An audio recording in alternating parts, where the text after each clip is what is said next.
Doctor Prabha, females में white discharge का होना क्या ये नॉर्मल होता है? लुकोरिया शब्द आते ही, वाइट डिस्चार्ज आते ही महिलाओं को ये चिंता होने लगती है कि शायद हम बीमार हैं। ऐसा नहीं होता, क्योंकि महिलाओं को वाइट डिस्चार्ज तो रहता ही है, क्योंकि मुख में हमारे थूक रहता है, नाक में एक्सक्रीशंस रहती हैं।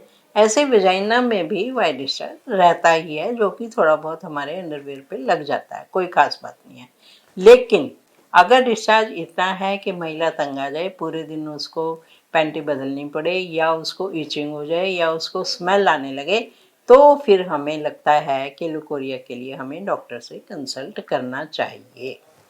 So doctor Prabha, abnormal discharges जो आपने बताया, उसके कारण क्या हो सकते हैं? किसी भी महिला को जो नॉर्मल डिस्चार्ज होता है वो नॉर्मल है, उसको चिंता की कोई आवश्यकता नहीं है।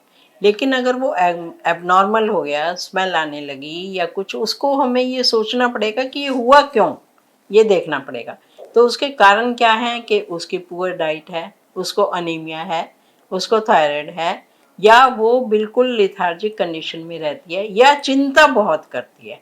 तो उससे फिर उसको एबनॉर्मल डिस्चार्जेस आते हैं, या फिर उसको इन्फेक्शन है वेजाइना में, या यूट्रस के आसपास इन्फेक्शन है, उसकी वजह से भी एबनॉर्मल डिस्चार्ज हो जाते हैं। आपने लुकोरिया के एबनॉर्मल लुकोरिया के कारण तो बता दिए, अब हम इसके निवारण पे कैसे जाएं? बहुत अच्छे। किसी भी महिला को जब लुकोरिया एबनॉर्मल हो जाता है तो उसको क्या करना है? उसको सबसे पहले तो एक गायनेकोलॉजिस्ट को मिलना बहुत आवश्यक है। गायनेकोलॉजिस्ट उसको अच्छे से पूरी हिस्ट्री लेके देखेगी कि उसका कारण क्या है।